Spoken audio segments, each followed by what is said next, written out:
Sector 5 of Conquest for Queen Amidala looms ahead of us, and we've got some rather fantastic cheeses available to us on this particular sector. Let your boy Scribble help you out so that you can get your red box. Let's do this. The feats for Sector 5 then. We need to attempt to inflict Evasion down 80 times, and we need to inflict Blind 80 times. These are super easy. We can actually cheese both of these feats in one battle whilst also getting no tanks in your squad. Isn't that great? And we need to defeat 50 enemies with the Inquisitorius. After 14 battles with no tanks, of course. Now, thinking about data discs, there's, once again, two ways of doing this, alright? So, I'm a big proponent of, let's go ahead and get Zealous Ambition and Leader's Resolve and do lots of damage, yeah? Throw in Quickening so you can actually get out of the gate and start outpacing people. However, for the Blind and the Evasion down, you don't really want too much damage. It doesn't really matter because Zealous Ambition doesn't increase your CLS damage squad, but you know, the Leader's Resolve might push you up just a little too much offense on your CLS, so you do have to be careful about that. Just make sure you are not running anything that's going to ramp your offense, like stacking offense. Anything like that you don't want to be having, because it's going to interrupt your ability to stack up those debuffs that we're looking for. So what are we trying to do? We are trying to find a crew node. This is the ideal node if you want to get all of your blinds and all of your ability blocks in one battle, okay? What we're going to do is as follows. The team is going to be just standard, straightforward CLS. So you're using CLS and Han and Chewie and Chewpio and C-3PO. You want to kill Hux as soon as possible because he's going to be preventing us from gaining turn meter while he's got that advantage, I believe. After that, you want to stack up translation on Chewpio as soon as possible. Use no AoEs, just targeting crew. And the only AoE, I suppose, that you are using is Chewpio's first special. That's going to do an AoE blind. Chewpio is going to be assisting all of the time. On his basic, he actually applies Evasion down. So every single time that he's attacking, Evasion down is getting applied. Doesn't even need to land, but it will land because we've got Tenacity down on the enemy team. After that, all you want to do is hit the special for the AoE blind every single turn, and, well, every turn that you can with Chewpio, and that will get 4 blinds for you. Again, it doesn't need to land, you just need to attempt to land it. In my case, it's landing pretty much all the time anyway, because, you know, you've got a bit of potency, it's not particularly difficult. And it's really incredibly useful. You can not put this on full auto, unfortunately, it does require you to play quickly, but provided you are on the ball with it and keep going, you're able to get at least 20 of the uses of that AoE blind. I think it's Dazzling Light or whatever it is. You might want to try and put buff immunity over there on Stormtrooper as well. And that gives you a total of 80. Now, in this run, I managed to get 21 uses of Chewpio's AoE blind, which against 4 people is going to be, what, 84 attempted blinds, which is more than enough to qualify us for that 80 blinds. Also, every single time we're basicing with Chewpio, which is all the time, as you can see, we're attempting to inflict Evasion down. So you easily mop up both of these feats in one battle if you've got yourself a crew node. If you don't have a crew node, you can actually just use this CLS team as you are progressing through the sector. This team has got no tanks, so it means it's going to qualify you for the no tanks feat as well. This is just the perfect team for Sector 5, and you can see in this that I managed to drag it out for the whole 2 minutes. 5 minutes. So as we can see here, we're going into the final couple of seconds. Everybody is still alive. The enemy team, we finish off the Stormtrooper right at the end there, but by this point, it doesn't matter. Like I said, I got 21 uses out of that AoE blind, which is 84 blinds, and definitely got all of the Evasion downs. So, speaking of teams then that you can use that don't include tanks, you need to get 14 battles with no tanks. I'm just showing you teams that I used against the bonus node here. So, standard Imperial Troopers, if you're not using someone like Shore Trooper or Stormtrooper, this team here has no tanks whatsoever. Plenty of support types within the Imperial Trooper faction as well, which means Zealous Ambition is going to ramp your damage through the absolute roof, and you'll be able to get real good results with this sort of team. Only problem with Imperial Troopers is after a battle or two, they're not going to have that speed to outpace, and that can put you in real danger. But this one works perfectly well. Another team that you can use is Further Imperial Troopers. We're using an Iden Trooper team here with no tanks. Again, lots of support. My Snow Trooper there is actually Gear 8 as well. We got an unfortunate dodge there from Anakin, which did kind of mess things up because we weren't able to immediately yeet him out to the gate, but that's okay. Now, the funny thing about this, on this bonus node, we actually lose basically everybody because the bonus node in Sector 5 is actually pretty nutty. They've got crazy speed, crazy stats, and they can tear through you incredibly quickly. However, we do win out just because the combination of Scout and Iden is really powerful. Scout is going to be stealthing all the time, and Iden obviously can't die while she has an ally available to us. So we do actually manage to clear out, even though all we have left on the field is Scout and Iden. It's kind of funny. You can see here at the end how my Scout is just completely stealthed and they just can't hurt her. It's great. Other teams that include it is going to be, of course, our tried and trusted favourite, Admiral Radis, who benefits so massively from Zealous Ambition. Just make sure you don't throw in someone like K2SO. You just AoE and kind of win with Adrad. He's just kind of nuts, really, in this setup. Basic, 300k. Love it. We also have the likes of Dash Rendar, Queel, and IG-11. IG-11 is a healer, not a tank. So you can use him and it won't trigger that tank threshold. And of course, Dash does good damage as well. Now, when it comes to the Inquisitorius kills, it can, like, if you've got Reaver and if you've got Relic Inquisitorius, it's obviously easy. You've got two of the Inquisitorius faction that are support types in 7th Sister and 5th Brother. Those two are support types, so they can do really good damage with Zealous Ambition. If you do not have particularly strong or geared Inquisitorius, it can be a lot more difficult for you to get some kills.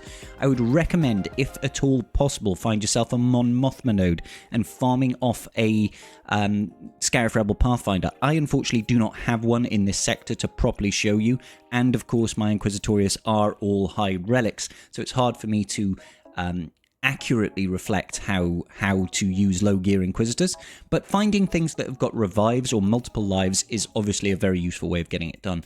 Things like Geonosians, things like that. I mean, this node here in particular is very good. We've got Newt revives once. You've got GBA, who's got an additional summon and can resummon it. You've got Jango Fett, who has got an additional life as well, and Wat Tambor can revive all of these units once as well. Well, revive them many times. So if you've got standard Inquisitors, just use standard Inquisitorius and you'll win. If you do not have particularly strong Inquisitorius, I'd recommend using an EP lead. EP lead passes a lot of turn meter to your Inquisitorius, and then throw in at the very least, you want to have 5th Brother and 7th Sister. These two are support types, so remember, they are going to be able to pass their health into offense. Well, support and a healer. Healers also get that from Zealous Ambition. Apologies.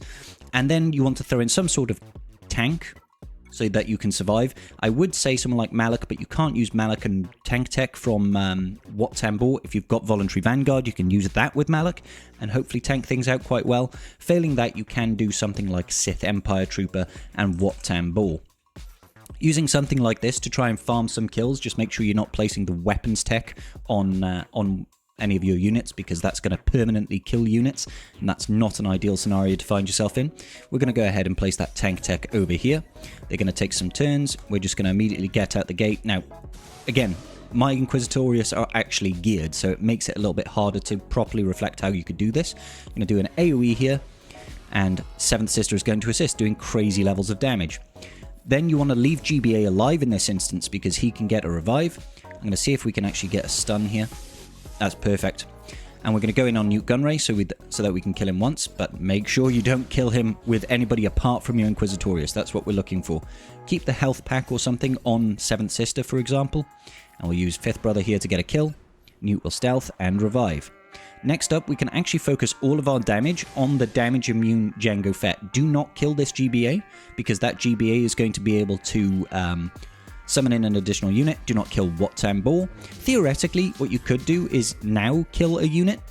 You know, you could kill someone like Asajj, for example, or you could save and kill Newt, for example, to get a revive out of Wat Tambor.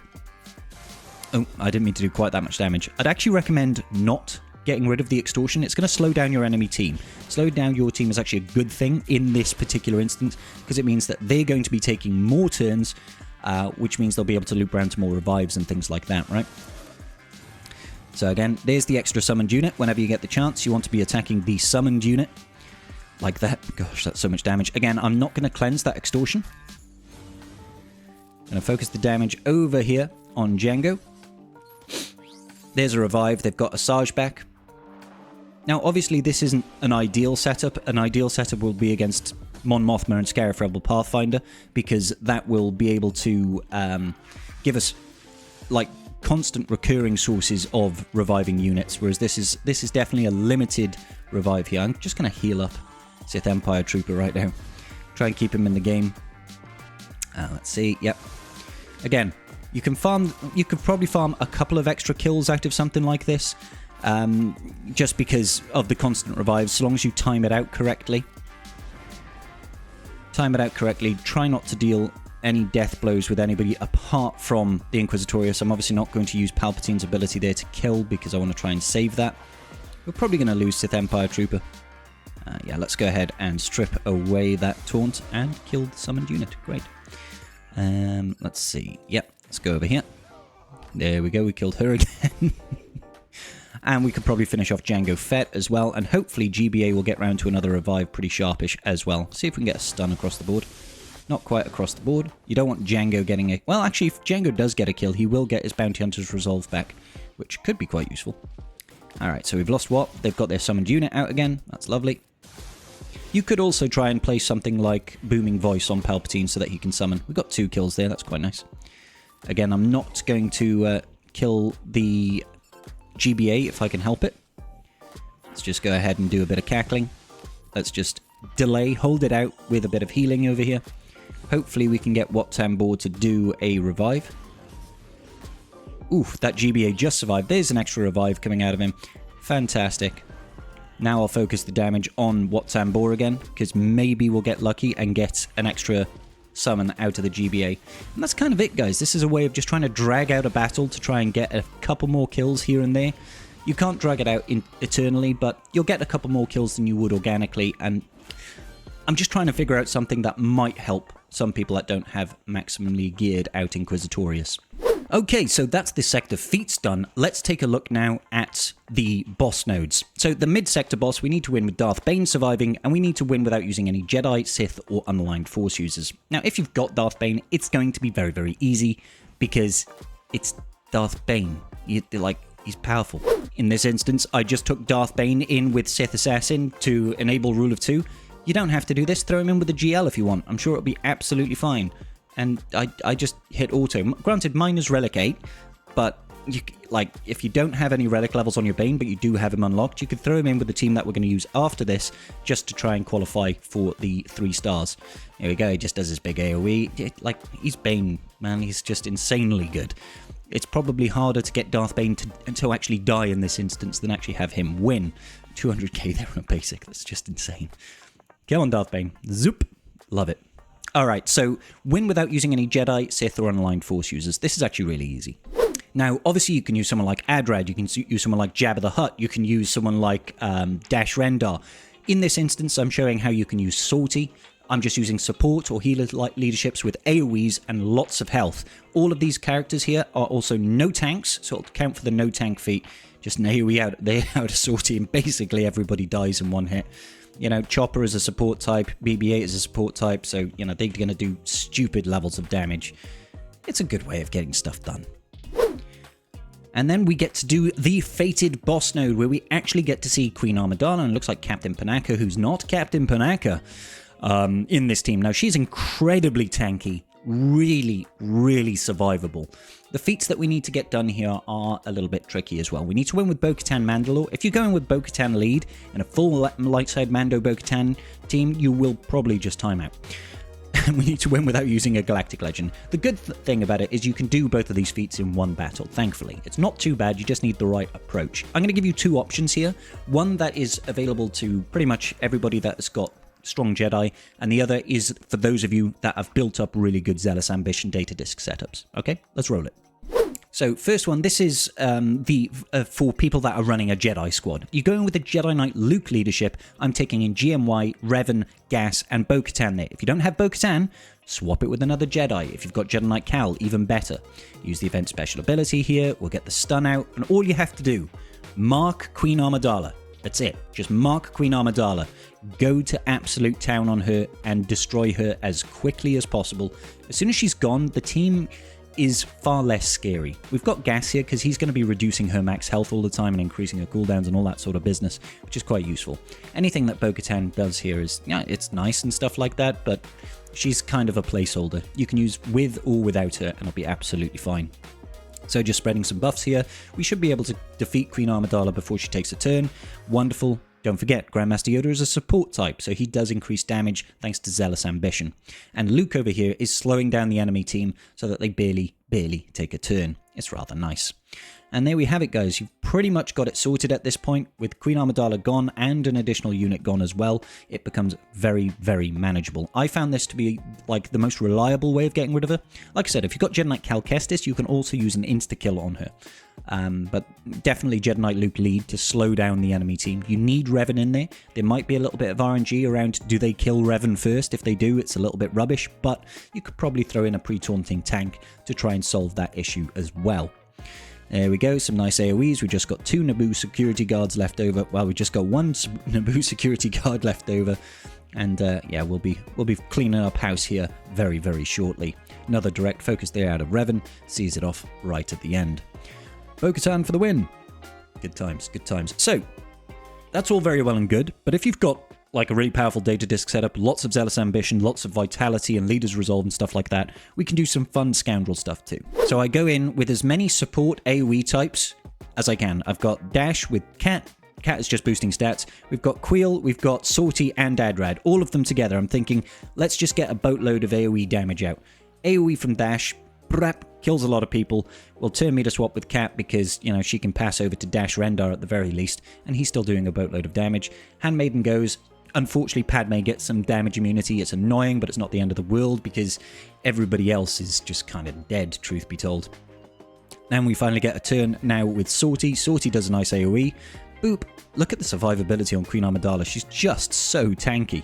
And then we'll just do another attack here and attack here. She's so tanky, man. Like she's just got so much health. But Dash doing 300,000 on a basic kind of helps. So there we go. Couple of teams there for the boss node that will get things sorted for you, ladies and gentle beans. I hope this was useful to you. If it was, please do consider hitting that like button and subscribing to the boys. Scribe, so that I can pass you more informational video. Thank you once again to my wonderful, wonderful patrons for your continued support. You guys are the balls. I will see you all in the very next video. Peace out, and may the Force be with you.